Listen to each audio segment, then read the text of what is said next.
Welcome to Church Pulse Weekly. David Kinnaman, it's good to have you here. Welcome, welcome, welcome. Hey, Carey, good to see you. It's good to see you too. So we had Jon Tyson on last time. We talked all about parenting, which is the easiest thing in the world, as you know, right? Yeah, it's totally simple. It's a piece of cake to be a parent. And it keeps changing. My oldest will be 30 this year. Can you believe that? That's really and it just they say it goes by so fast. It really, really does. But yeah, it is one of the great joys, privileges, and one of the hardest things I've ever done in my life. And a brand new book out with Jon called The Intentional Father, which is an imprint, a Barna imprint at Baker Books.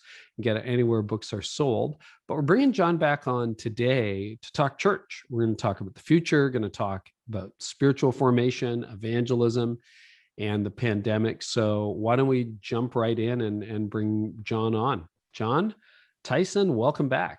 He's the founding and lead pastor of Church of the City in New York. Welcome, Jon. It's great to be here with you guys again. Yeah. So, hey, switching gears, we're going to mix some of the data that David has brought to this conversation in with his questions, but let's talk about digital versus in-person church, conversation we've had in a number of different forums over the last year or so. So here we are. New York City is reopening, one of the last places to reopen. But when do you think you'll be like? When will it feel like totally no restrictions anymore? Are you thinking the fall, the summer? We are dangerously close to it. It's incredible. I mean, it's the speed. It's been disorienting, the speed at which New York has bounced back. So 2 hours ago, I was like right by Times Square. It's just absolutely cranking. Tourists everywhere, vast majority of people not wearing masks. New York has a vaccination rate of approximately 70% or so.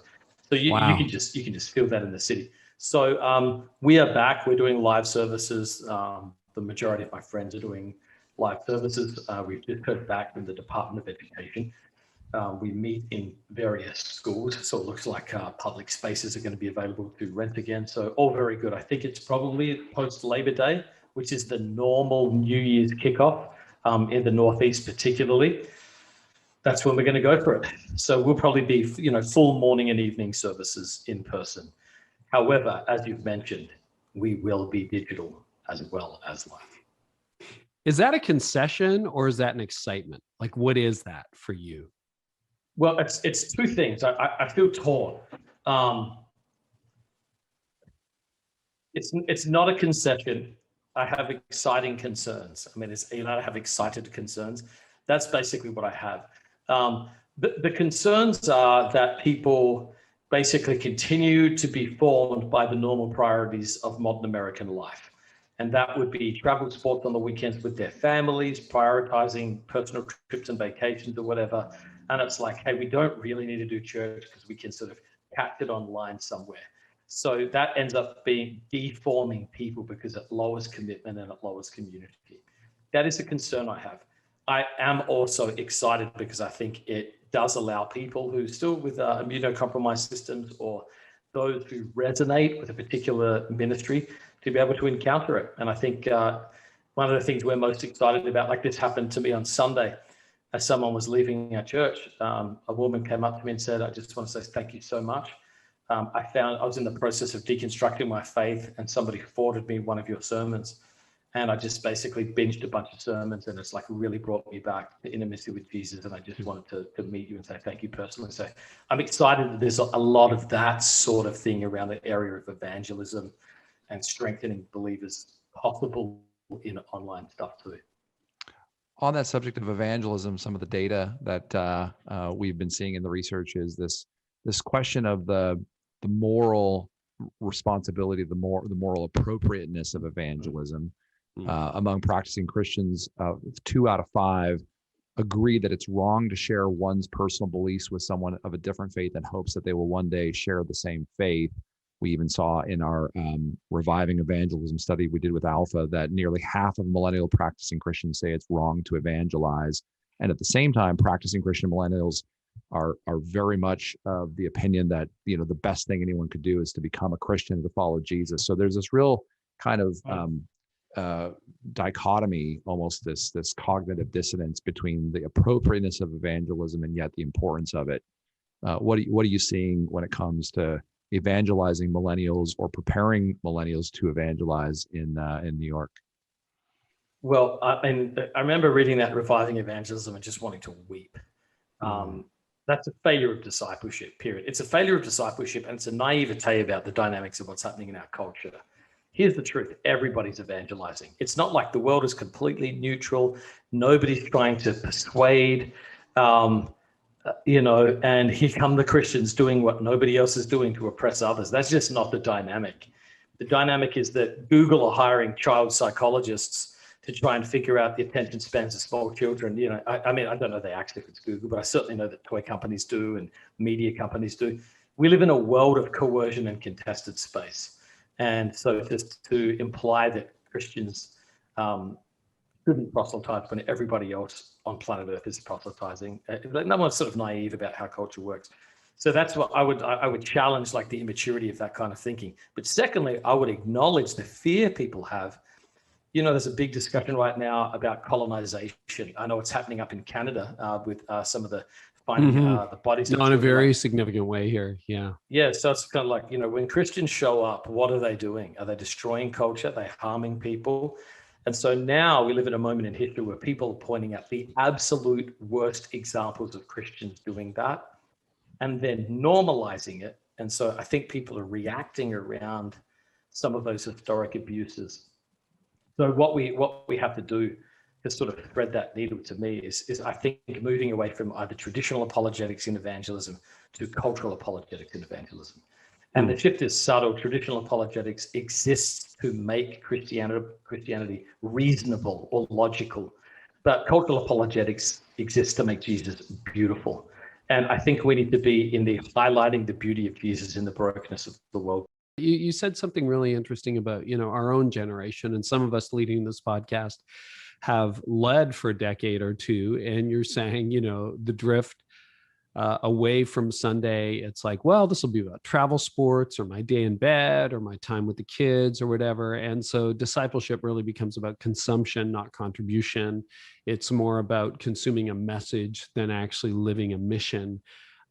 We've created that to some extent, or at least have not resisted the cultural tide.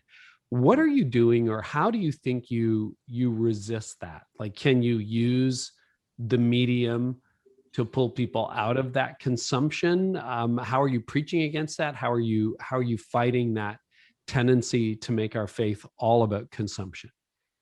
Well, here's what we know, like shaming people tends to be a particularly ineffective mode of transformation in someone's life. So I try unless it's your kids, then it's perfect. Extremely good. Yeah. It fuels therapy for generations. Mm-hmm. So, I don't think that like getting up and raging against people is sort of the way. To me, it's like in many ways, it's about inspiring with a compelling alternative. So you can challenge it, but like I try and present it like, look, I understand the tensions of the world that we live in, but I think there's something better. I think you're the ones who are missing out on the fullness that Jesus offers. So I try and create spiritual envy, sort of like, don't you wish there was more of this in your life? And this is sort of the way to find it. And then if you get sort of like destructive defiance, like I'm not scared to sort of challenge that, like Jesus challenged the Pharisees, but most of it is honestly an attempt at inspiration. And I think like honest conversations, like we talk all the time in our church, like I feel like a broken record. I try and get out of like the wrong, right, moral binary. And I try and ask the question of formation. And it simply is this: who are you becoming by what you're doing? So the question isn't, is travel sports wrong? Unless you're consciously becoming an idol, the answer is no. Travel sports can be very good at building bonding between relationships. You can have an opportunity to share the gospel and build close friendships with unbelievers.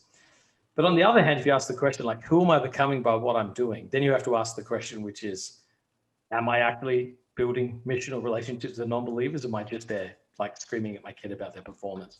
So the question is formation. Who am I becoming by what I'm doing? And are my lifestyle factors, choices, and rhythms forming me into a more committed disciple or out of that, and what implications are happening to my children. I was in Nashville speaking at a friend's church, and I stayed in a hotel where there was a volleyball tournament on. And it was obvious that the vast majority of Christians, just by the small talk in the elevator, the majority of parents were Christians. And it was a Sunday morning, and I was going out getting ready to preach. And I just remember listening to the parents complaining, some of them like they kind of wished that they could take their kids to church, but they could watch the service later or whatever. And I remember just thinking, okay, this isn't right or wrong, but when your kids are older and they're faced with choices and they start deprioritizing church and faith because they can get it maybe somewhere sort of later, you will have, it's not going to be in spite of their upbringing, it's going to be because of their upbringing that they make choices like that. So to me, the question is formation and helping people see the implications of their choices along those lines.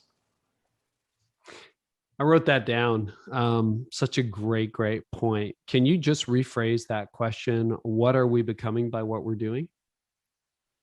Yeah, I mean, that's the what am I question you becoming asked. by what I'm doing? Yeah, who am I becoming by what I'm doing? That's it. Who am I becoming? So by doing this, because there's no formation without repetition in any area of life. And so the things I repeatedly do have the greatest formative power on me. And when we evaluate our major rhythms and practices and habits through it, has the power to really shape us. It's often subtle and invisible until it's too late to undo. On the subject of prayer, just shifting us to a different topic, we've done a lot of research on digital church, also digital, sort of expressions, digital small groups, but digital prayer. Most people in our society, prayer is a really interesting thing because most people in our society actually prioritize or say they prioritize prayer. It's actually one of the most universal spiritual experiences and expressions across faiths, and even people who are agnostic or even those who are atheists sort of say they pray. It's a really interesting one. I'd love to hear you talk a little bit about the evangelistic opportunities of prayer, or the ways this is sort of a place of common ground for people. But also you've made such an incredible community of prayer in your church, and I've been there firsthand to experience, millennials in New York City coming 3 times a day to pray. So both prayer among non-Christians, its opportunity to be a witness in the world, and then how to cultivate a praying church. The reason there's a universal longing, I think, across traditions is because we all know I need help from beyond this imminent frame. Like you look around and you're like, politics isn't going to fix this. Often my marriage partner's not going to fix this. More success is not going to fix this. I need outside intervention into this closed system of secularism. I think so. People sort of like kind of punch through the secular ceiling, like anybody. That's what the universe. Is there anybody? I need help beyond the natural mechanisms. So it actually doesn't surprise me to hear that. I think sociology has proved the failure of the secularization hypothesis. Which is like people need to transcend it. How to do it evangelistically? Well, I mean, our church has got people that go out and just pray for people on the streets, and there's mixed results there. It's not a natural mode in our particular demographic for someone to come up and say, "Hey, how you doing? Just wondering if I could pray for you." I know there's perhaps other places or communities where that is a little more natural. That being said, the vast majority of the respondents are still very receptive to it. And if you frame it with like, could I just pray a blessing over you? Who doesn't want a blessing prayed over them? And it's like, if you do it well, it's like there's a lot of unblessed people. So we do some of that stuff in the streets. We have prayer rooms online and in person, and occasionally we have people come in off the street. Would you be willing to pray for me? And they're coming in trusting it's a sacred space, with a reputation for mercy. And so they're coming in hoping that reputation is true, that they'll find mercy by coming in. I've got a lot more thoughts about evangelism online in general than prayer online, but we could maybe talk about that at a different point. The second thing about how do you build a church that is committed to prayer? Well, I think the first thing is like the senior pastor has to commit to it. Like you can't say, I want to have a praying church and not being a praying leader. And and again, there's a tension there. The tension is between go into the secret place and pray and don't hide your light under a bushel. The difference is a motive. Okay, so only, the Pharisees love to be seen and have the prominent position. If that's your heart, head to the secret place. But if you're in the secret place and your motives are pretty good, you need to head to the public place and create a culture of it there. So number one, I think, is about embodying it. Number two, you've got to prioritize it in terms of attention, funding, and programmatic emphasis. So, our prayer room costs hundreds of thousands of dollars a year to put on. And it's like, well, we don't have that. I was like, I didn't have it either when we started it. So you know what we did? We prayed miracles in. And it does seem to be a rule of the kingdom that God loves to answer requests for funding to create prayer ministries. I mean, I just got story after story. It seems like he's like, that's a yes prayer. So yeah, we prioritize it. So our website's pray.nyc, and like our vision is to create a movement of prayer for spiritual awakening in New York. So we have fixed hour prayer. We do prayer training, prayer equipping. We teach on it regularly. We have a school of prayer. We have a college of prayer, which is like a year-long intensive. And we're just pushing it all the time. I want to say this though, like, I don't love prayer for prayer's own sake. Prayer, like anything, can be abused. You can pray to a God that's not real, be very diligent to pray to a non-deity. You can pray like the Pharisees and be in love with your own performance. I love prayer because prayer is how I get to Jesus. It's the presence of God. It's communion with God that I'm after. It's remaining in the Father's love. It's lifting up my need and my concerns to him. It's relational intimacy. It's acknowledging my dependence upon him. That's what I'm after through prayer. So if the question, maybe the question, if I could reframe it a touch, would be, how do you get people to access the absolute life-staggering wonder of intimacy with God? And the answer would be, you've got to be a praying church. Because then you get to him, So we always start with that vision, and then we try and say the way through that is prayer, and then we want to help you get good at prayer. So that's maybe a few sort of things connected to that. So good. You you said you had a lot of thoughts about evangelism and online. Do you want to share a few of those? Open that vault. Well, I just did a deep dive on the Jesus movement. Like, what happened? And the thing I'm asking all the time is like, what were the conditions that created the movement? And not what were the features of the movement. You're talking about the first century Jesus movement? No, I'm talking about 1960s straight up. Oh, okay, Jesus gotcha. freaks, Well, I Jesus just wanted to revolution. clarify. I'm like, the original one, or like? That's right. So, well, one of the things that was so amazing to me, I mean, like, gosh, there's so for much. Those who don't know it, I'm old enough to know it. What was the Jesus movement? Just to find the Jesus movement was basically a revival birthed out of the hippie counterculture movement of the late 60s in the United States that went in many ways around the world. And it was a Jesus revolution. It was on the cover of Time magazine. And basically people rediscovered the person of Jesus. And the reason it was so profound is the 60s and early 70s were a time of tremendous cultural shaking. So you think we're experiencing racial tensions. You think about MLK being assassinated. You think about Malcolm X being killed. You think about what happened in Chicago with the leader of the Black Panthers being killed. Like, we're not just dealing with people being killed. We're talking about the leaders being killed. You want to talk about political turmoil, JFK being assassinated, then his brother being assassinated, then the scandal of Watergate. You want to talk about suspicion of governmental authority. You just go through every category, and they were shaken in profound ways. And what emerged out of that was like disillusionment with the system. And so people began to explore. Politics feels broken. Race relations feel broken. Economics feels broken. Is there any vision that is good news? And then some people realized that the gospel of the kingdom of Jesus was incredibly good news. And it sort of won the hearts of those pushing against the system in a pretty profound way, and then led to like a radical rediscovery of New Testament Christianity, first through sort of like outreach, and then to commune, rediscovering the lifestyle of the book of Acts, then coffee houses, and it made its way into sort of like what they did called like straight Christian churches, and it defined youth culture and resulted in Christian worship music. And it basically gave us the church we see now is the halo of the Jesus movement. All the things we consider normal were the radical revolutions of the Jesus movement. So Now we're into the Jesus movement rather than online evangelism. But my point is, one of the things that was so amazing about that is that somebody said, let's go where the lost are. The lost are in drug communes in San Francisco.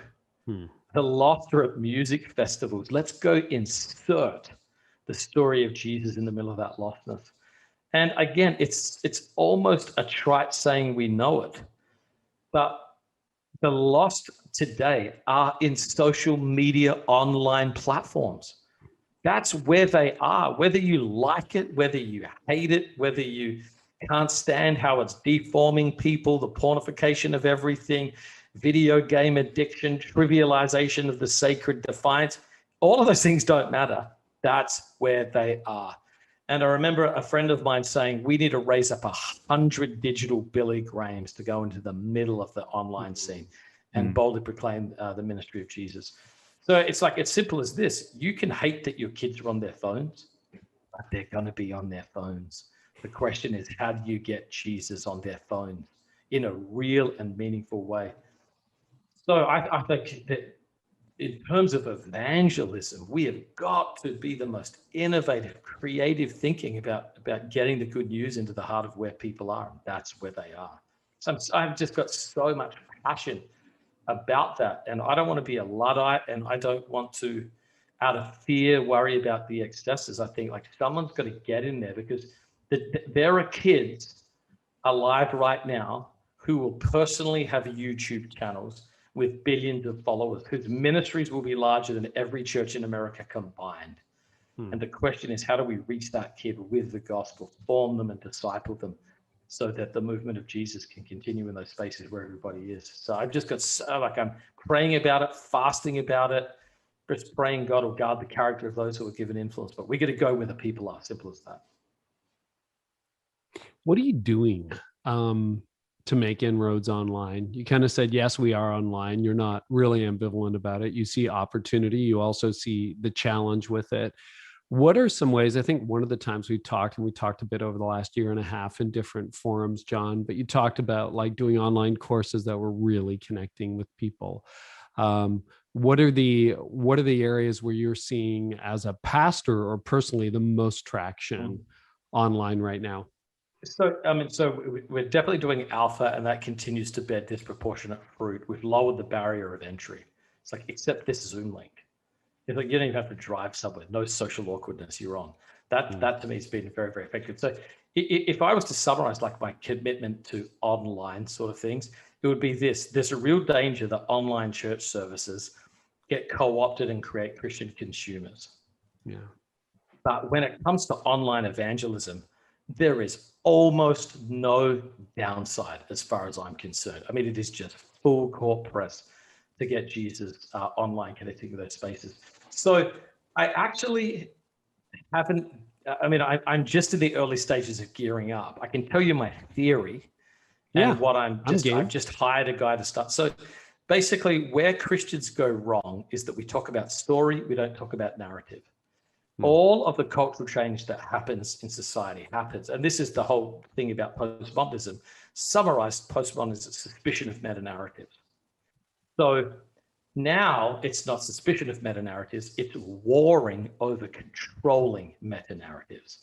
So if you look at an idea like the Overton window, which is like how you push change through culture, what you see is that a group with an agenda staked a narrative claim that seems absurd, and they throw 1,000 stories of change towards an impossible narrative. So that over the course of the time, it goes from impossible to extreme to normal to positive to legislation. And so this is the change tactic that was like 100% used by the LGBTQ community to change it in 30 years, to change a complete understanding of same-sex relationships and sexual identity. 30 years ago, it would have been like, are you kidding me? MasterCard has a whole campaign right now where you can have your personalized name on the card that matches your gender identity. That never would have happened 30 years ago. Put that narrative idea out 30 years ago. Well, now it's like totally normal. It's Pride Month. So they attacked the narrative level as a place that needed to change. and they threw 1,000 stories of normalization against it. And every movement's done this. So my simple idea is I want to declare that Jesus is a beautiful Lord. And I'm going to throw 1,000 compelling various stories at that narrative, which our culture believes is impossible.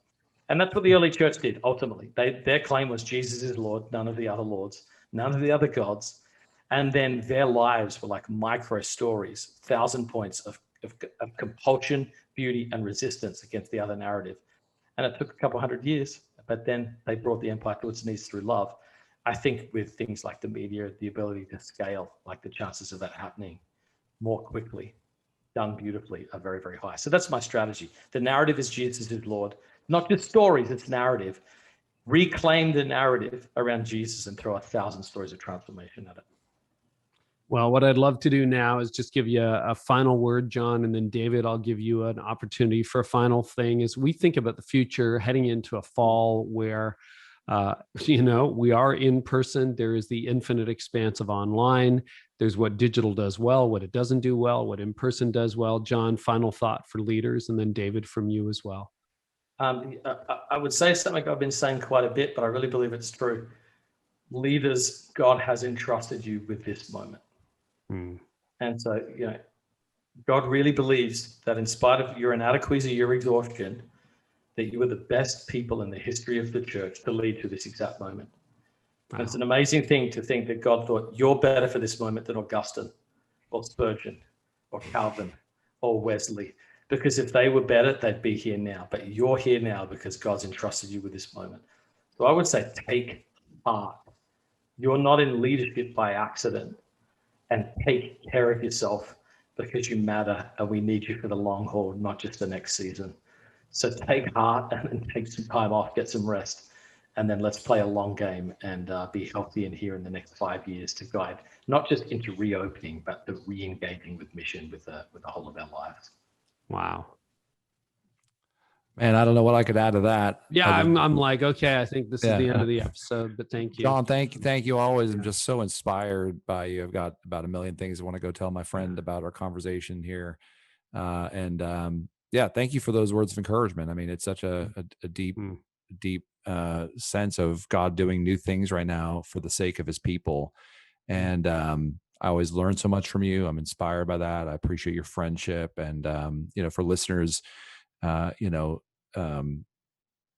if there's a way for you to be encouraged through this effort, we want to see you do what God's calling you to do. God is doing new things. Behold, I'm doing new things. And now it springs up. Do you not perceive it? And so I always learn so much. Thank you for joining us, Jon. No worries, just joy. Thanks for working on this book with Barna. Thanks for entrusting us in some small way to the Intentional Father book, which we talked about in the last episode. And let's just, for the sake of his glory, can we see a healthy church? And it's always inspiring to be with you. Well, you both inspire me so much. David, Jon, thank you so much over these last couple of episodes. For those of you who are joining us for the first time, this is Church Pulse Weekly. We're trying to figure it out like you are on the ground. If you're a church leader or care about the local church, and we'd encourage you to subscribe and let your friends know. We're 16, 17 months into this new world, and we're trying to figure it out in real time. Thanks so much for tuning in today. We'll catch you next time on Church Pulse Week.